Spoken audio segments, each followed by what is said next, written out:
Let's give you some time to brag for a few minutes and some successes. Your school, the University of Yahweh, Yes, Yahweh Yahweh University. University. I have spoken in elementary schools in this community. I have spoken in high schools. I have seen kids ripping and running from one end of the building to the other. I have seen girls that are 10 years old in dresses that I know streetwalkers would be ashamed to be in. All right. I have heard language by young people that sailors I know would blush. All right. You go to the University of Yahweh, Yahweh, which is proper title? Yahweh University. Yahweh University. There is a sense of order. There's a sense of decorum. There's a sense of respect. I don't see fear. So there may be other people who see that, but I don't see fear. I hear young people that are articulate, and they can repeat things, and that's something I want to ask you about in a minute. But how do you command? How do you instill? How do you get that sense of order out of those kids? They are no older, and they are no different. They are no different color than the same kids you would see in any other school in the area. Why is it that yours are so well behaved? It is because of the message I bring from Yahweh. It's a perfect moral message. And our children are taught their history, culture, language, name, land, and God. And when I give them the knowledge from my divine mind, and they feed on this knowledge, the little ones from age 2 and 3 just love Yahweh. They just love a perfect, good message and righteousness. They love it. Wait, that sounds good. All right, it sounds great, but I take my son to church school.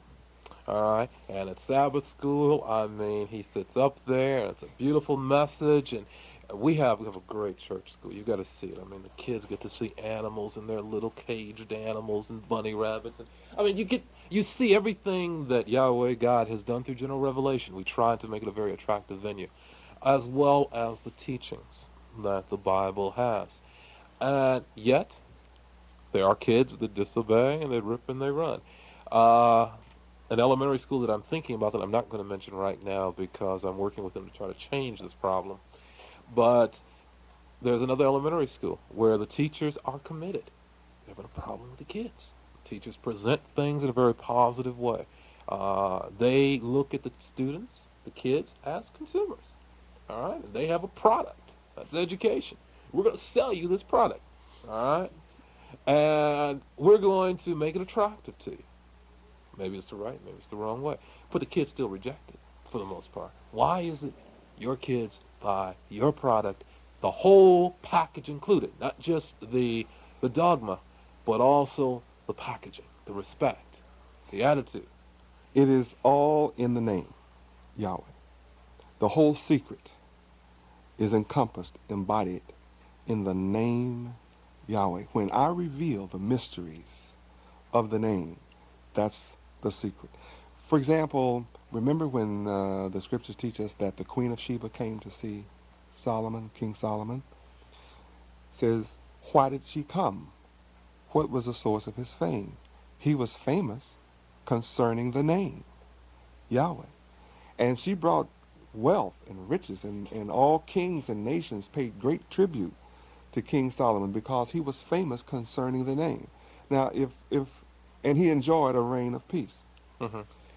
If Solomon was thus famous and enjoyed such wealth and peace simply concerning the name, how much more powerful am I coming in the name and bearing the name and revealing the mysteries of the name Okay, to children? I know, Jason. We'll take the break, not just yet, but we're going to double up the break at 30 after. All right, we'll just do that at 30 after. Got to ask you this question. I got 2 minutes to try to answer it. Yahweh is going to be at your school. Yahweh ben Yahweh, you will be at that school. That is your primary responsibility. But you have a message to those soon to be rulers, those people whose rightful heritage is to be in charge, to ascend from the gutter and move up. Yes. You've got to get that message into these schools. How do you help these schools adopt your education? Obviously, Yahweh can't be literally through these schools in all places. The public education school system, as we know it right now, is not going to accept Yahweh being there. The same reason they're not going to accept the Church of Latter-day Saints. They're not going to accept my church, anybody else's church, to instill that in the public schools. Is there a theory outside of Yahweh to teach? Think about the seriousness of the proposition you just made.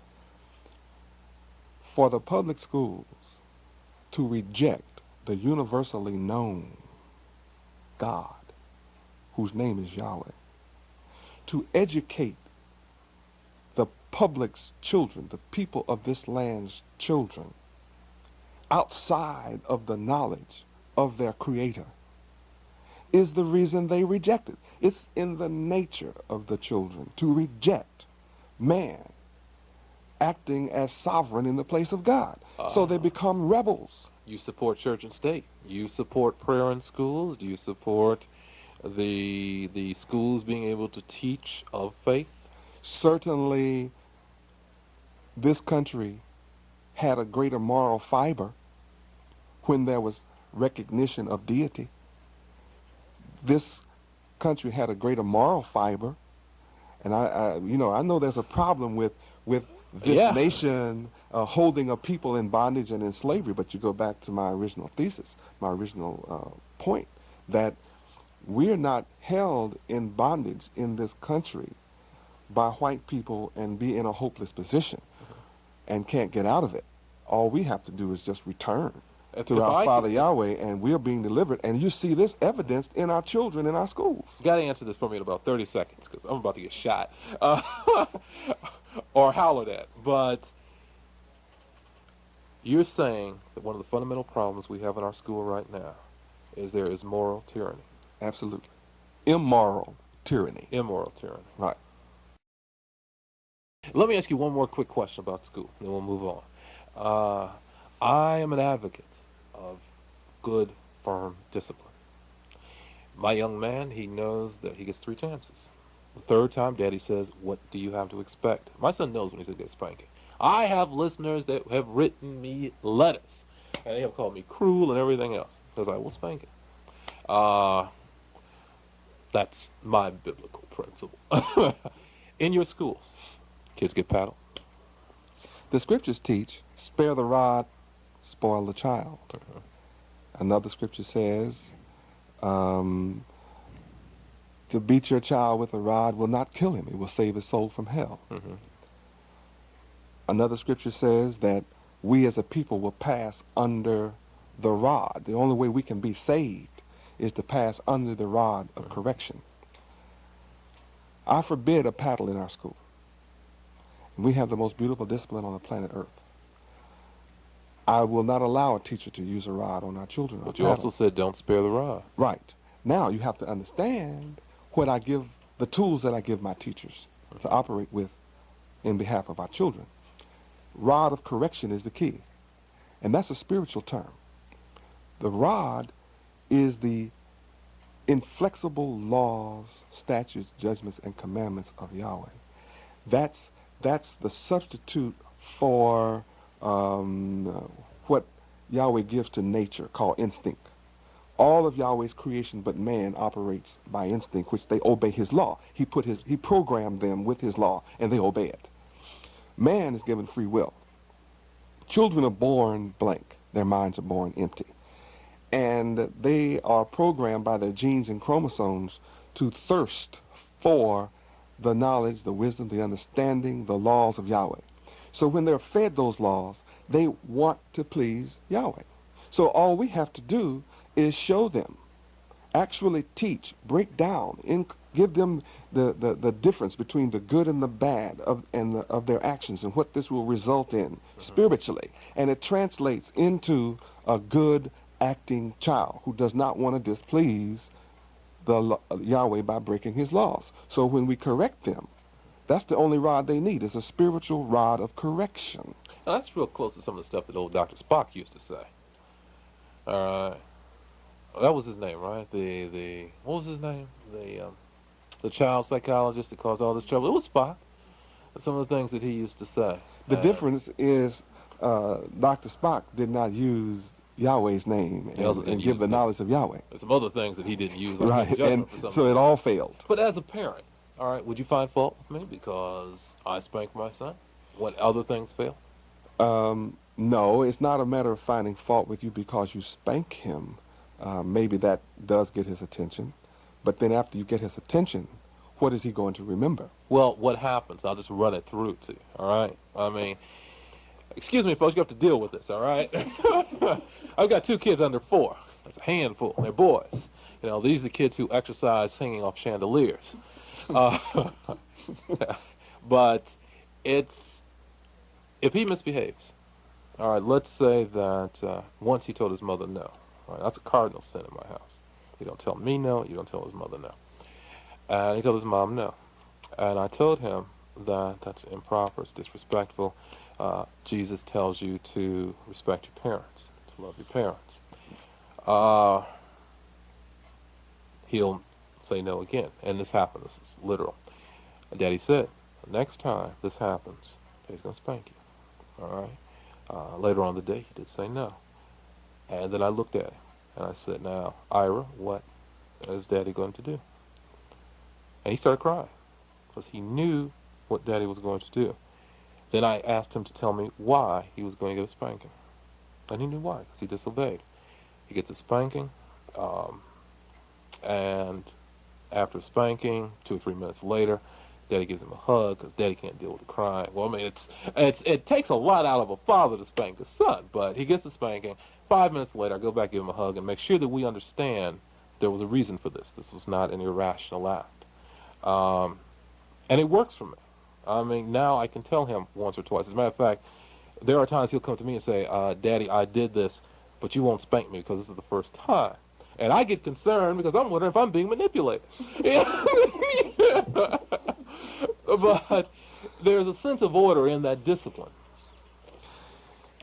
I love the beauty of what you've said simply because this is what Yahweh has done to Israel for 6,000 years, is spank us.